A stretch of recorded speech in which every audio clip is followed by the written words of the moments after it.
All right. So, welcome everybody. I am Adam. I'm an addict. And I love y'all with hospitals and institutions here in the Tidewater area. We could start this meeting with a moment of silence, and then we can follow that silence with the we version of the Serenity Prayer, moment of silence. God, grant us the serenity to accept the things we cannot change, the courage to change the things we can, and the wisdom to know the difference. All right, cool. Is somebody willing to read Who's an Addict? I got it up here. Yeah, thank you. Come on up. Um, that's three. Yeah, I'll call you up for the next one. Okay. Yeah, Hi, my name is Will. I'm an addict. love you, Will. Let's see, who's an addict? Most of us do not have to think twice about this question. We know. Our whole life and thinking was centered in drugs, in one form or another. The getting and using and finding ways and means to get more. We live to use and use to live. Very simply, an addict is a man or woman whose life is controlled by drugs. We are people in the grip of a continuing and progressive illness whose ends are always the same: jails, institutions, death. Thanks for letting me read, guys. Thanks for reading, Will. Love you. Somebody want to read what is the Narcotics Anonymous program? I'm Alan. I'm an addict. Hey, Alan, love you. NA is a nonprofit fellowship society of men and women for whom drugs have become a major problem. We are recovering addicts who meet regularly to help each other stay clean. This is a program of complete abstinence from all drugs. There is only one requirement for membership: the desire to stop using. We suggest that you keep an open mind and give yourself a break. Our program is a set of principles written so simply that we can follow them in our daily lives. The most important thing about them is that they work. There are no strings attached to NA. We are not affiliated with any other organizations. We have no initiation fees or dues, no pledges to sign, no promises to make to anyone. We are not connected with any political, religious, or law enforcement groups and are under no surveillance at any time. Anyone may join us regardless of age, race, sexual identity, creed, religion, or lack of religion. We are not interested in what or how much you used or who your connections were, what you have done in the past, how much or how little you have, but only on what you want to do about your problem and how we can help. The newcomer is the most important person at any meeting because we can only keep what we have by giving it away. We have learned from our group experience that those who keep coming to our meetings regularly stay clean. Thanks for reading, Alan. Love you, man. Will somebody please read Why Are We Here? Thank you. Zane, I'm an addict. Hey, Zane, love you. Why are we here? Before coming to the fellowship of NA, we could not manage our own lives. We could not live and enjoy life as other people do.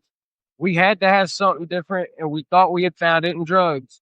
We placed their use ahead of the welfare of our families, our wives, husbands, and our children.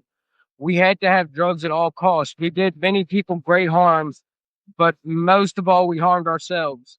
Through our inability to accept personal responsibility, we were actually creating our own problems.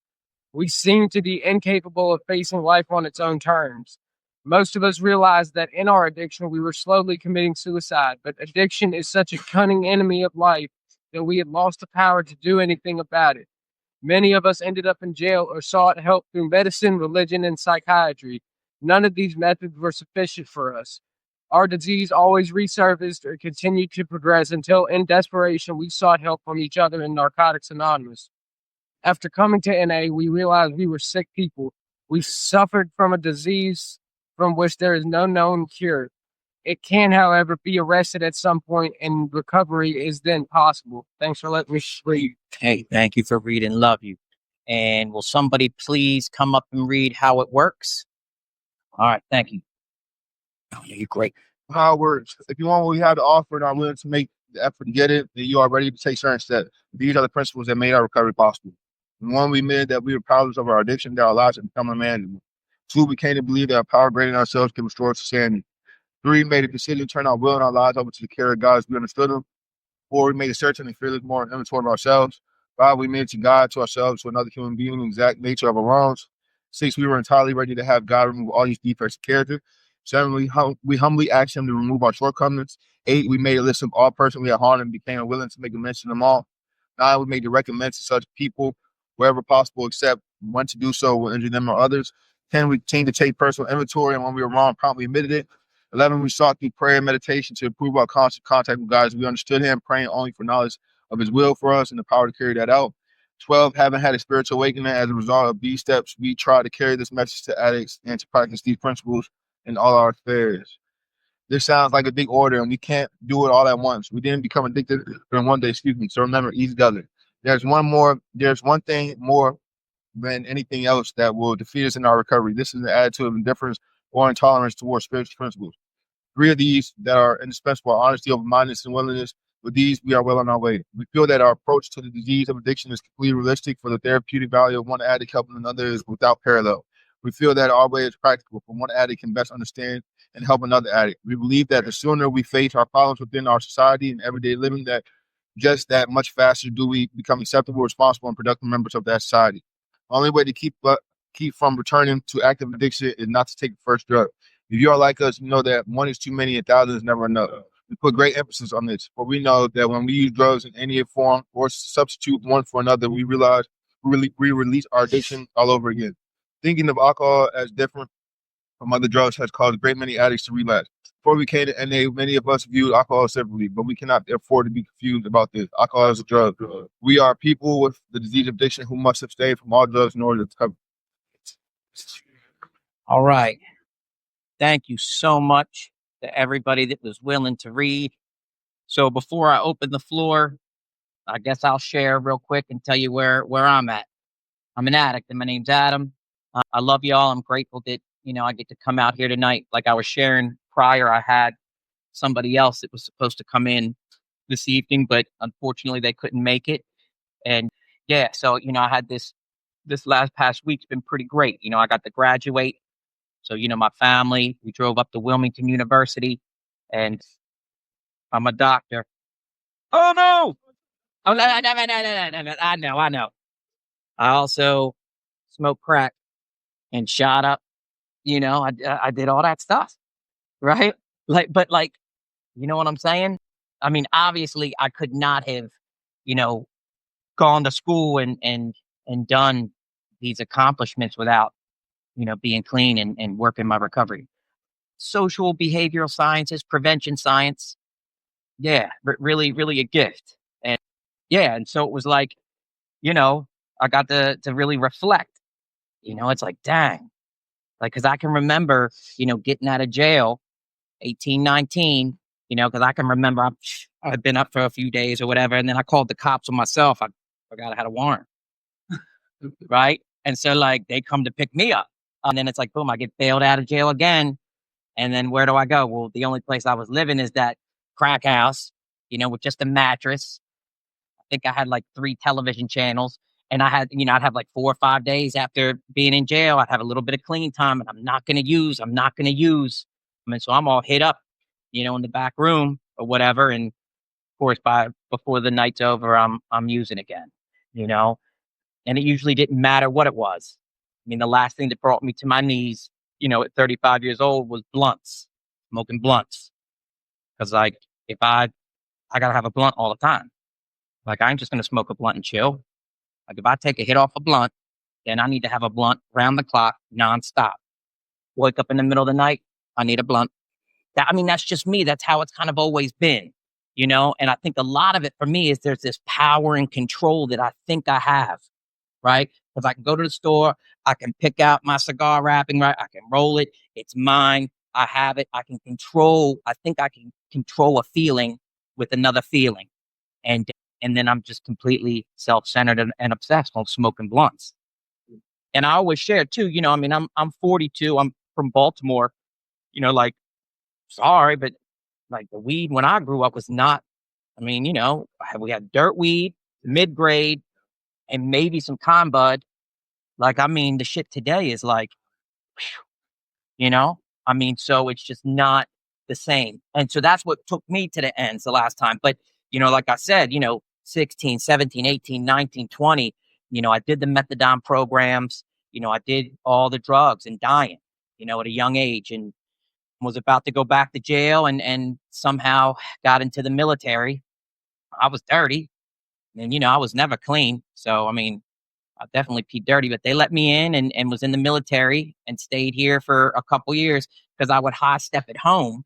Right. I was stationed in Newport News. And then when I would get the time, I'd just high step at home and get, some whatever, biscuits and Zang. It didn't matter.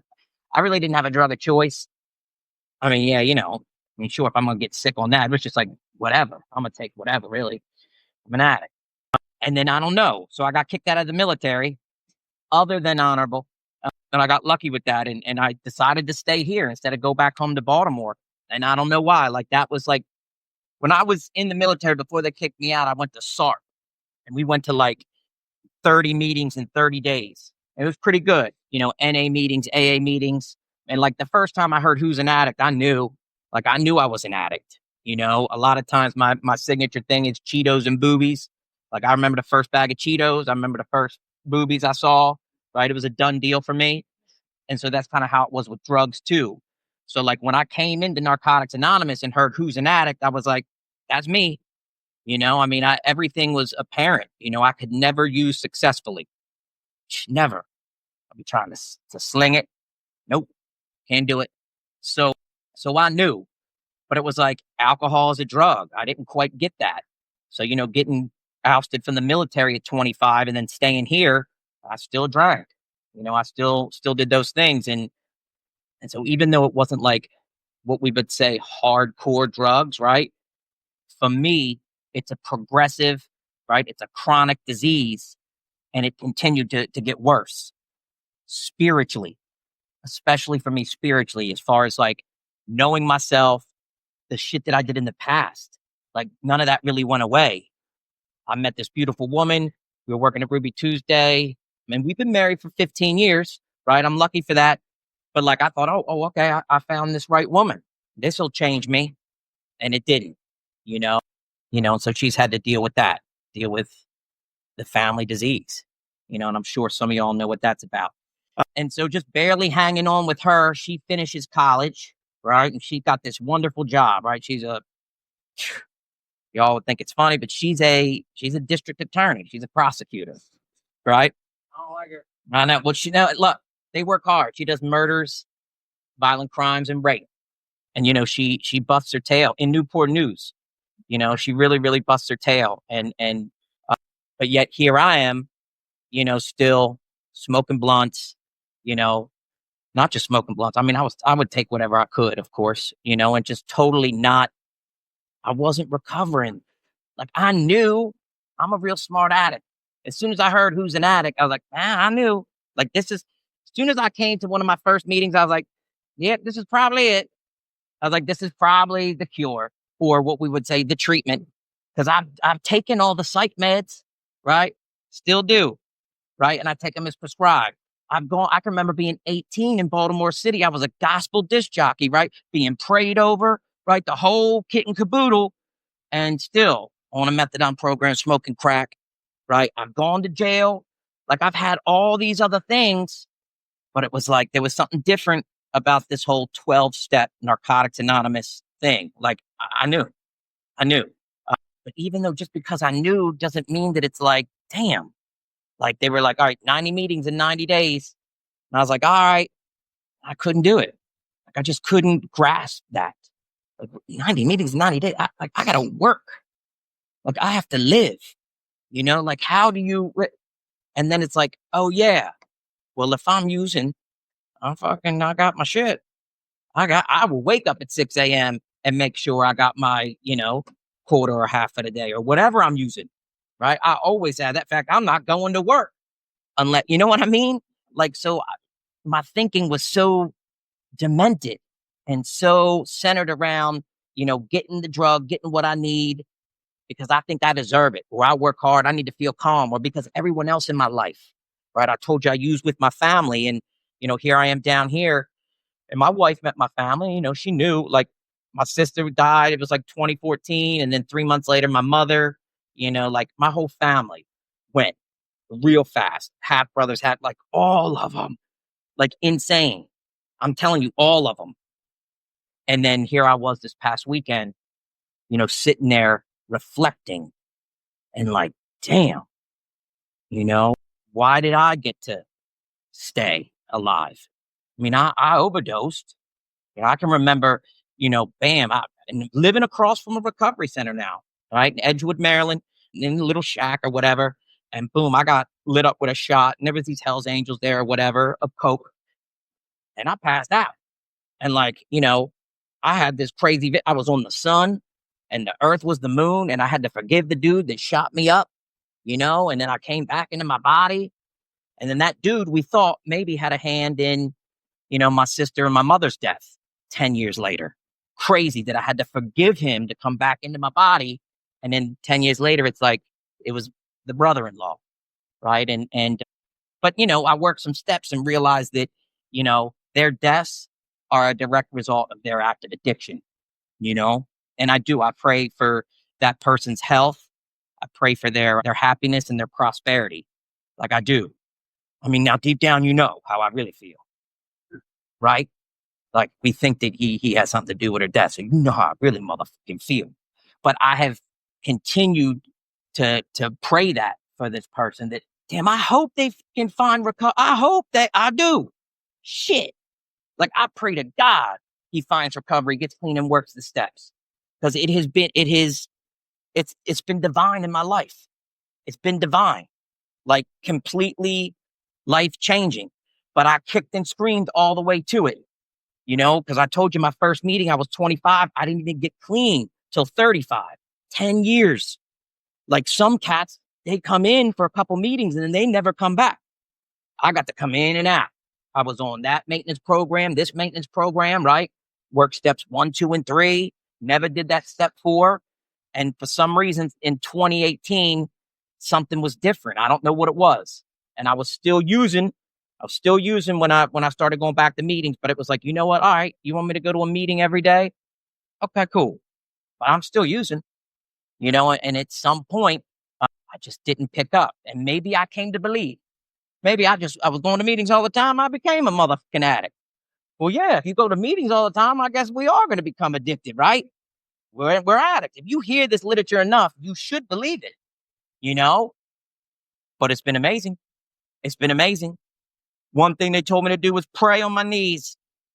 And, I don't know, like I told you, I was a gospel disc jockey. I went through that atheist stage, in my life, 16, 17, trying to figure it out. But deep down, I always kind of believed. But, I wanted people to think that, I was. But I believe today, like I believe. Like I definitely believe that, the evidence is in my life, So it was like I could always crawl on my knees looking for crack. Shit. If I dropped a bunch of weed, I'm on my knees crawling. Come on. Right? But look, I could not get on my knees for those 10 years coming in and out. Like that was the hardest thing to do, is get on my knees in the morning and just say thank you or whatever. And at the end of the day, just get on my knees and say, I've had enough. Thank you. Right? Like I could not do that. And I'm going to be right with you. And it's like, I finally just did it. I finally just did that. I finally listened to what some older cats in the program were doing. And so it's something I do every day. Non-negotiables. I get on my knees and pray. Kind of like when I was using. Like I did the same every day. Now I'm just in recovery. I'm really not that different in a sense. Except I do believe in God. I do want to live. Like, I don't know. There's some things that have changed, but I'm still at Boobies and Cheetos. Right? Who's playing tonight? You don't give me a credit card. I'll go out. I'll be going out. Right. So like I still have a lot of issues, but I don't have to use drugs today. And like I'm not breaking the law, and I can provide for my family. I can be there. And it is a good life. Like I promise you, like if you're alive today, like there's a reason. There is a reason. You have to believe that. You don't have to, but you should. You should, and you can. I'm gonna go ahead and open up the floor. Y'all can tell me what you feel about recovery, because I don't think this is y'all's first rodeo. But all right. I know you wanted to share and you got your hand here. What's up? Oh, I just had a question. It was about the whole getting on your knees and praying thing. Like, if I wake up every morning and go to sleep every time I pray without being on my knees, like, how do I want to do? Like, what does getting on your knees praying, like, actually, like, do? Like, that's you knowing that you're actually surrendering? Or like, you know, like, what does it do for you? All right. So here's how I ended up interpreting it a few years into the program. Now, I told you I came in like 2008. It was, one giant loss. So the Pats had gone undefeated, and then the Giants beat them up, right? So I've been coming in and out for 10 years. And every time I come in, they'd be like, if you're back from a relapse, you got 30 days or less. And I'd raise my hand and I'd come up and pick up a white key tag, right? But my body would come up and surrender. Like you said, somebody told me I'm supposed to do that for 30 days. Well, I'd get like 15 days in. I'd be like, we was at a meeting yesterday with all you. I ain't raising my motherfucking hand. You know who I am. You know who I am. And it got to the point too at the end, like I've been coming around for 10 years. My wife made banana pudding at y'all's last year, celebration meeting, right? Y'all know I'm not clean, but it was this, take the suggestion, bring the body, the mind will follow type of deal. So for me, that's how getting on the knees is. It's this humility, this practice of humility physically. And look, everybody can do their own thing. Like religion, it's not a religious program. And God is a big deal. It becomes a big deal for us. I mean, if you were me, like I was mad at God coming up in here. I had issues with what I believed in and with the conspiracy theory. And well, I mean, yeah, we get it. We know, right? We know the deal. But damn, I still got toilet paper. Like life's not that bad. And then I get clean and then like, oh yeah, there's like 8 billion people on the planet and most of them practice religion, and now when I'm in Narcotics Anonymous, I want to be a part of actually. Like that was one thing about me with using. Like I felt I wanted, let's go party.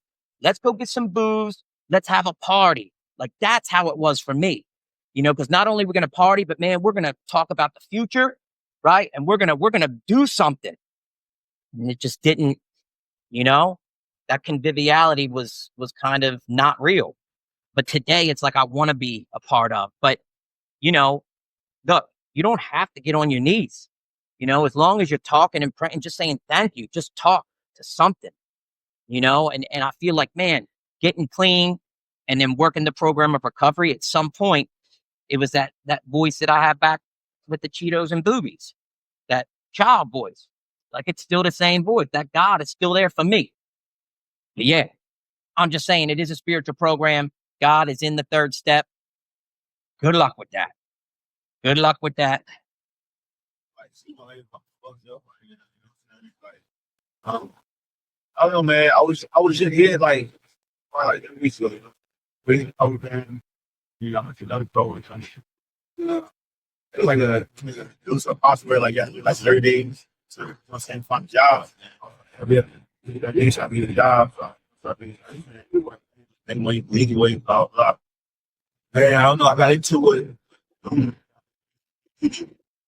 She was just retarded. But, I let that get to me, you know what I'm saying? I used it as I had to talk to nobody. And this was the first time I got here, I didn't talk to nobody. I was supposed to do still didn't really talk. So it was really, I was like, that situation. Every time I call my brother, I'm getting you come get me. You know what I'm saying? But it's just like, I don't know, this I'm not there. I started using it again. I don't know. I think this I'm fun that like I'm like it's that's like wait what I didn't get everything else to do. Like, now I got to start all over. You know what I'm saying? Just do that school right. 30 years old and all that shit. You know what I'm saying? So I don't know. Shit sucks. I'm so dirty. Thanks for sharing. Like, so it's one that with it. So it's like my umpteen time trying to get this shit. Right? But I said it. Hold on. Check this, right? So I got 16 time up under my belt. And maybe about almost a year. If we got on, I got a good girl, bro. Like, I'm talking about my girl. She's a psychiatrist. I'm living in town hall, all voting blue. Yeah, man, I love my dog. Like, I walk around and nice place to look at the beach. I know my neighbors, I got a car. My girl, with my girl. Like, you only got my fucking job. Like, my girl's paying me, and I started working for my girl's friend, where I started getting money from her, like get paid, you know. And as soon as I started getting money, it fucked me up. And so that I started getting money and shit, I started fucking around, man. Like I started like trying to sleep off and doing shit and go to study small shit and so, I started fucking up, So my girl, she don't know what I'm doing, but I don't know if she know, but she gets out of it, man, kicks me out and shit. And she thinks she gets out of me running in and out, And I'm at my mom's house and shit, but I'm still working, though. And then one day my mom loved again, she's all partying, working, but she think I got all this free time. Then it's the shooter, right? The mom, she's all happy, man. Oh my God, she was so happy she had a Sunday. Right? I see her face when she's all cheeks and shit. She's showing me off. Her eyes are fucking tight, dog. Like, man, I'm going to the bathroom, man, 15 minutes, you just see her face all this, man. And we like body deep. I'm like, man, I gotta go. Where you going? Oh man, I gotta go get something with Desiree. It's made up a lot. But I really got a crack, Or people back to fucking from Portsmouth.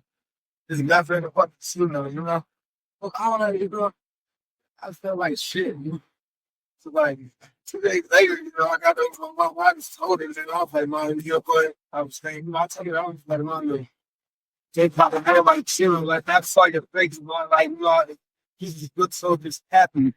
So I was gonna have even more good days like this, So I gotta go get some more help. And she was so fucking happy that I told her that. She was so fucking happy, man. And I broke down the fucking tears.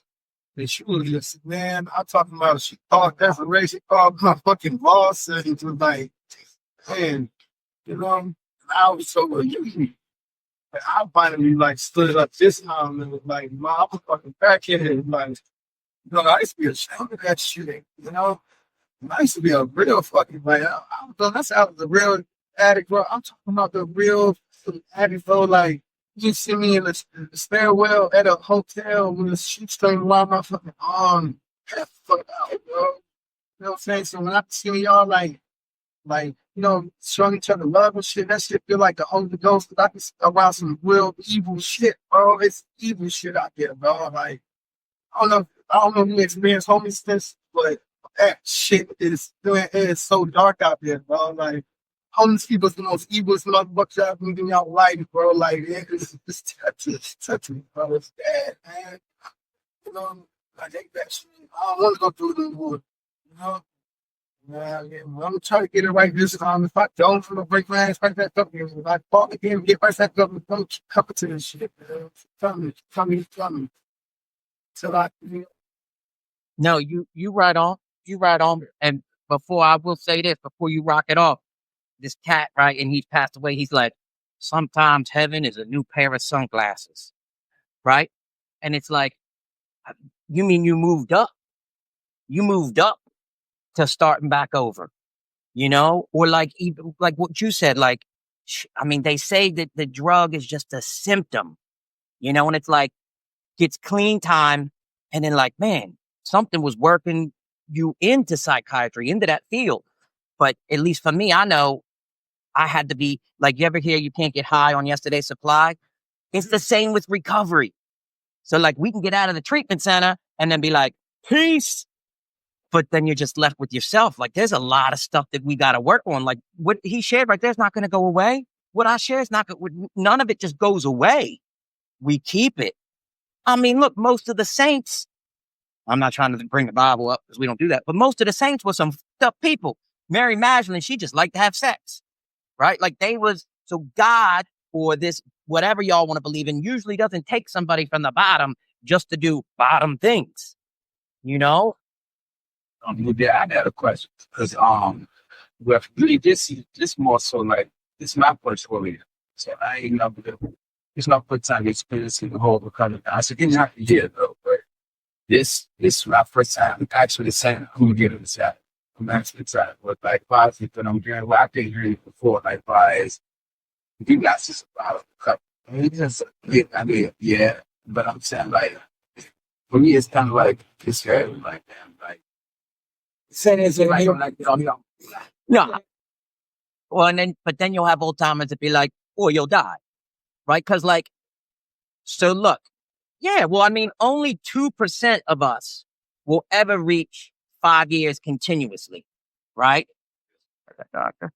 So like, those are the stats, and then you figure there's always going to be that half of them are coming in and out, right? And they keep coming back. So there's some old timers that'll be like, "I was a one-chip wonder." Your relapse is not. You don't have to relapse to recover, right? And then there's some that, we have Mike Ellen here last week. He 17 years worth of white key tags. I picked up a white key tag for 10 years, right? Now, some would say you technically aren't even recovering till you get to your 4th step. You're going to hear stuff in recovery. It's like, whatever. Like, they'll be like, don't make any major changes in the first year. And like, man, step 3 talks about God. Don't make any major changes, but, surrender your life over. Right? So like, there's this paradigm shift, there's always going to be someone in NA that it's like, you can always find something in there. They'll be like, the only way to get clean is complete abstinence. Okay, that's true. But then if you read Relapse and Recovery and Relapse, it says that physical abstinence is near in recovery. It's minute. It's small. Like, the main part is continue to keep coming back, continue to just, go to a meeting every day. And then, sharing about treatment centers, and I try not to talk about the other fellowship, but the original predecessors. Y'all have heard of AA, right? And Bill W. and Dr. Bob. Bill W. was in that hospital for 20 times, right? His wife was working. He'd steal money from her, right? There's always that story where he's out in front of the bar. He's got 6 months sober, and he calls Dr. Bob. He made 10 calls. That cat made 10 calls. I have yet to call someone 10 times in this program, because they'll say that, get numbers, don't file them, dial them, right? And yeah, if you get it, when you get a sponsor, they'll say, call me every day for 30 days, but I've never had to call 10 people. Like, geez. So like, the sacrifices that the predecessors made for us, and so we do got some good stuff. Like, if you got a cell phone, man, I got the NA app. I could just be like, NA app in the morning, chapter 1, who's an addict? And it'll just read it to me. And I'll do that, like, because it's like, well, I might as well do that. Like, try to do something different, but like, the last thing I want to do is have to surrender to the fact that I have to recover, for me anyway, every day. I don't know what's they say it says fatally hip, terminally cool. Like, really? Recover every day? Seek God, right? Or seek this new way of life. And then it's spiritual principles. Like, I didn't even know people volunteered until I got clean. I'd be, with my mom years ago, smoking crack, listening to John Lennon, think that I was like, a monk or something. And I've never left the country. Like, I've never really done any service. I have, and it takes time. That's what's hard too, because it's like, shoot, well, I got to work, or a relationship, or family. I don't know why I made that decision to not go home to Baltimore, and not be with my family, and they died as a direct result. Or if like you got a real close friend, they say if you hang at the barbershop long enough, you get your hair cut. And I had to change everything August 2nd, 2018. I did. Like, I still don't drive down Pythian, because I know over there she's got the somas and I just don't do it because I really wanted to, like, go for it. I don't know. But like, really change people, places, and things. Like, I used to always think like, all right, I'm going to get off work and I'm just going to take a blunt to the head or whatever. And I get so fucked up, like just fucked up, and like, I don't know. I got students. I get to teach at ODU, right? These cats be coming in, woo, reeking. And they're young, right? They're young. And, we'll talk or whatever. Some will say, well, I need it. I need it to sleep. And I'd be like, well, yeah, I smoked every day for this many years. If I don't, I need it too to sleep, right? Like, if you're smoking every day or you're taking something every day, of course we need it to calm down and chill out. And like, me too, with dealing with people. Like, that's always going to be, Like, damn, we get a little bit of clean time and we still got to deal with people. Like, and a lot of the step work, that's what it's about. Have any of you ever worked steps or had a sponsor and tried to work steps? Not to work steps, but I didn't really have a sponsor though. I would see in the step down program, it was like a complete day. Yeah. I tried to work the steps, but I didn't do it right. Someone told me, you gotta do the steps. You gotta do it like step by step, like step one, step two, just like making a king. Like, you can't like, step one, step seven. Right. Yeah. And I mean, look, again, these are all technically only suggestions. Swear to you, only suggestions. In fact, that same cat that said sometimes heaven is a new pair of glasses, Chuck C, who passed away, he never had a sponsor. But he had a spiritual experience just like Bill W did. But that's two.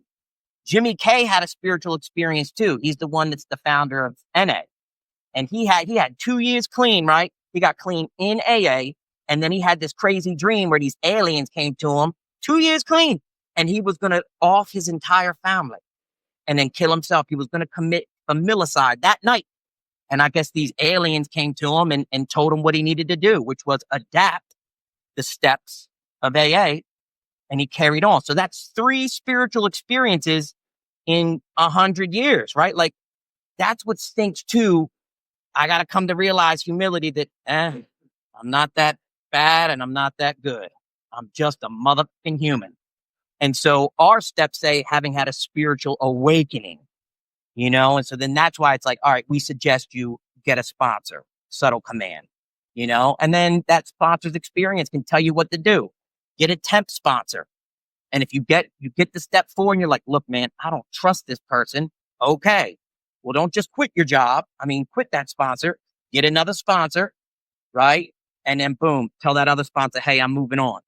Because I swear to you, it's like, what do I do first? Recover. He was talking about, well, what do I do for a job? Like, I've never heard, on the news where it was like in other news, local cat gets out of a treatment center and he was going to a meeting every day, praying every day. He had a sponsor. He was just focusing on his disease, right? Every day, recovering. And well, he couldn't pay his bills and he died. Like, miracles happen. Like, if you were to just focus on your recovery like you're doing now, but when you get out of treatment, now you're going to meetings and you're actually going to connect and listen to people and do what they say, like, the money shows up. Miracles happen. I swear to you. I swear. That's the type of surrender that we have to do. And each of you is at a different place to do it. I was married at the time. So, I had things a little bit more cush. Some cats are down and out, don't have nothing. My sponsor was homeless working steps. He was homeless working steps. And then boom, it was a hurricane. It was coming in 2015. And then the sponsor that he has now ended up bringing him into his home and he lived there. So it's like, that's the type of surrender, and looking at this like, man, it is a fatal, progressive, chronic disease. It really, really is. And life can be beyond our wildest dreams. Like, crazy, wild stuff can happen. Man, with 9 months clean, I don't know why, but I applied for this daycare job and they hired me. I got fingerprinted, P-tested, and was working at this daycare, right? And it's like, I got to pat the babies to sleep during that. And then I can think back to like being up for 7 days straight, just completely fucked up, right? But then here I am now at this place, and I can still go back there real quick. I can feel my heart coming out of my chest, or, anytime like, it's always there. Lost dreams will awaken. I never thought that I'd be able to wake up in the morning and want to be alive or to not want to die. Like, I always wanted to die. Like, really, I was like, life. But today I'm like, man, I can die and be okay. I don't want to, but I'm all right. I can, and there's a faith that I have. I believe that it'll be okay. Lost dreams will awaken. And then the whole doctor thing, I'm telling you, like, most cats, in all of them, any cats that come in here and they've gotten clean and stayed a 12-step program and were vigilant, ain't none of them, they all are miracles and have done some crazy, insane stuff. And you're like, what? And it's the same. That's why we're here. Like, I'm here letting you know that there's these lost dreams that will awaken for you. But then it's like, damn, only 2% of us ever get 5 continuous years. And like, some old timer come in and be like, only one of you. I don't know why. That's what it is. I don't know why. And maybe it's because it's like, we don't take it serious that it's a disease. What's up, Brad? Yeah, so I have like 150 plus days to do it. I would call it. I'm like, It's amazing. so what happened was I remember things. So I left here and went to another program for 30 days. At that program, after 30 days to go out and about, choose to recovery. I always did the opposite of everything else. So I just went inside, but in St. Stephen's, like, no one become with me. So I'm like, I don't know Richmond at all. I'm like new to Richmond. I'm not from Richmond. I'm from Long Island, I don't know Richmond today. I'm like, all right, I'm going to learn the bus. I'll learn the bus map. I'll learn the meeting. I'll see what's like 30, 40, 25 to 30 different meetings. Like it's got to be days depends. I learned which ones I like. I found the whole group. I found meeting Monday at Sunday. I probably in those 70 days until I went to 65 meetings. And I was 35 here. There was like a snow day here one day. There was no meetings. We had like a house meeting here. And like another day, I think like 2 or 3. We did like, I don't know, like 100 meetings, 115 days or something like that. So anyway, I chased the meetings when I went to Sober Living, and I like to say like people, places, and things like they don't. I'm not like places and things die anymore. I used to be like in my 20s, early 30s, but now I got older and I started to isolate. People, places, and things became like me. People with me. Places with like where I was use and things with like what I was doing. Like that's literally what it was. And so like I went to this Sober Living and got 2 jobs, ready for orientation. Like it's be the face. I'm holding my foot very closely. So like my roommates. I went to this pantry every Saturday. We could walk in 15 people at a time. You could take the 7 gallons of milk, 6 7 gallons of milk, but now the chicken, they can do it. So I walk home. I walk home every Saturday, about a mile to the bus stop. And I broke both of my flip flops every day. It's like 80 pounds of groceries or whatever. So orientation to these places, I had, like I said, got 2 jobs. One in a restaurant, one at Grover. All of a sudden, I can't work right away. Money's coming. Money is about to meet PV by this place. So it's for free and not for your stuff to the center. You need to talk. So that right there, it's just like at 10 o'clock at night on a Thursday. So right there, I relapsed. Because I said, okay, I need to bring my stuff there. There are people who can animal stuff.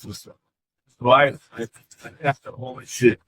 And I started telling you this, I said we were working a little time ago. I said, I'm sorry, little blah. I said, hey, so I added up to me. Or then I said, hey, I'm sorry. I got, like I said, I relapsed. They offered me, they said, hey, our plan is to let you go and move into a different house, a different environment, start over new. Well, pay us in 9 days. I said, absolutely not. And I left, and I got in my car, and I packed up all my shit. 9 weeks. The hot tire, no brake.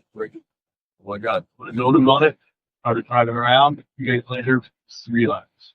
8 days I went through heavy drinking and whatnot, and ended up back here. So, I mean, like, how do I know the answers to the test, just like most of us do, like, all your people, like, go to the meeting. Like I said, I was eating the meetings viscerally. And like as soon as that moment happened, like it was like I resigned myself. Like I knew like I lost my housing. I still was like in the teeter-tottering and about to make money. Like, and like I just like got caught up and so giddy and like, like I said, I'm a feeling free life. So like that's when I get caught up in like self-giddy and my worldwide me, and then like I just instantly like I like this like right through what I told you. So I mean like I just wish I made a difference instead of being my mental, focus. It was just like, focus, that's the worst to be caught. Yeah, the international addict, right? And look, no, that was a wonderful, and it's like what's and all of our journeys are different. Like those are your shoulders. That's hopefully what you needed, and you're able to share that with someone else and how you got through it. I mean, you could sit and dissect all day. Well, where was I on the step work and writing? And like you said, you had the numbers while I was going to meetings, you had a home group. Me, my first thing, I was on that prayer. That's me. And I get on, for some people, that's not where they go. But I'm like, I'll be on my knees. Well, you good. I remember you from last. Yeah. And so it's like, those are little things.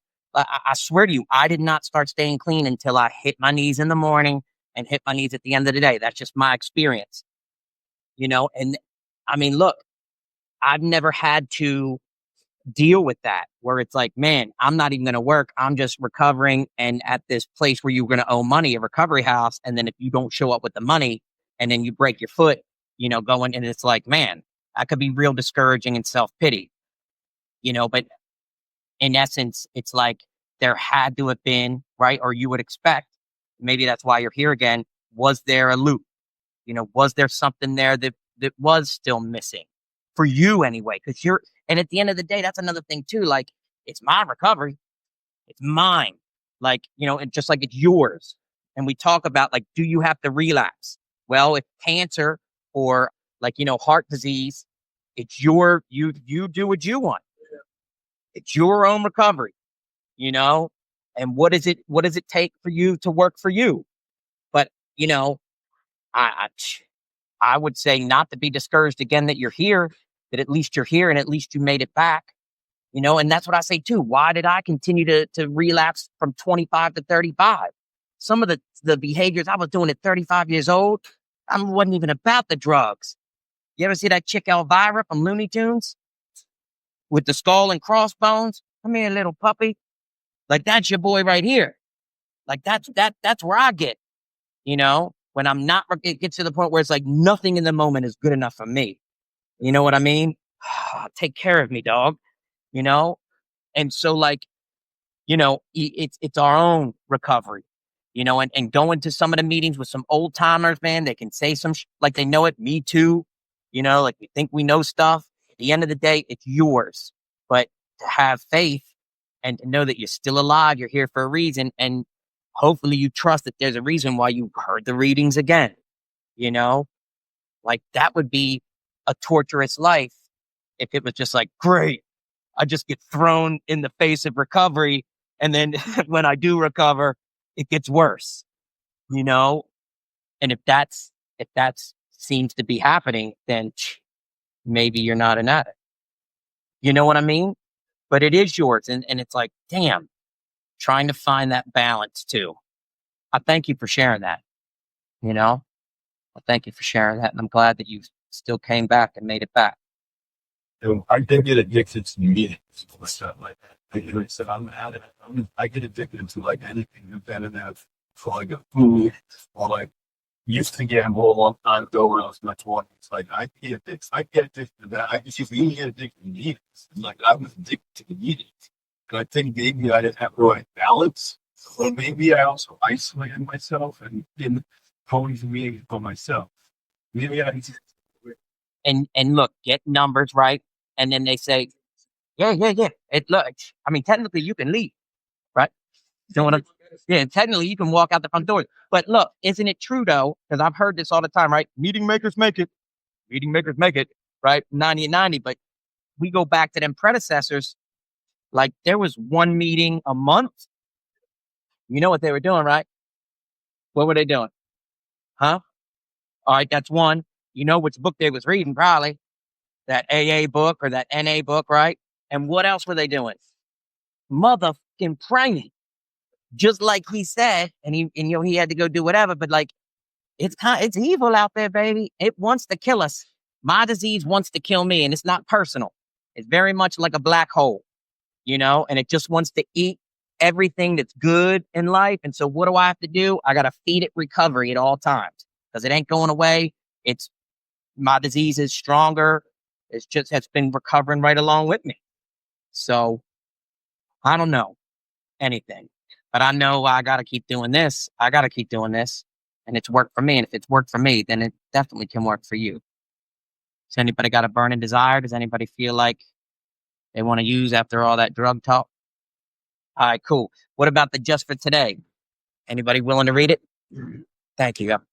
My name's Frankie. I'm opportunist. Hey, Frankie, hell yeah. This for the day, tell yourself. This for the day, my thoughts will be on my recovery, living and enjoying life without the use of drugs. Just for the day, I'll have faith in someone in NA who believes in me and who wants to help me in my recovery. Just for the day, I will have a program. I will try to follow it to the best of my ability. Just for the day, through NA, I will try to get a better perspective on my life. Just for the day, I will be unafraid. My thoughts will be on my new association, people who are not using and who have found a new way of life. So as long as I follow that way, I have nothing to fear. Just for today. Thank you, Frankie. Does anybody want to pick up a white key tag? Anybody getting orange? Her white. Congratulations. Come on. Another white one. Yeah. It's all right. No, Well, I mean, I'm here. So, white. Yep. Her just for today. White. Yeah. It don't matter if you're. Hey, do you come back, Richard? Do I go to Richmond? Yeah. I mean, if I'm traveling, all right, now I'm out of whites. Oh, that's all. Unless Joe Dub got some. It's all. Hey, that's what I do to those old timers though in the meeting. But some of them cats got many years, like 20 plus. And then when we give out white, I'll be like, it don't matter if you're black or white. And they get butthurt. All right, let's have a quick prayer though. We can do the serenity prayer. God, grant us the serenity to accept the things we cannot change, the courage to change the things we can, and the wisdom to know the difference just for today. Yeah, I mean, like if I travel, I've been into some Richmond meetings. Man, I went to this one Richmond meeting and it was like hardcore.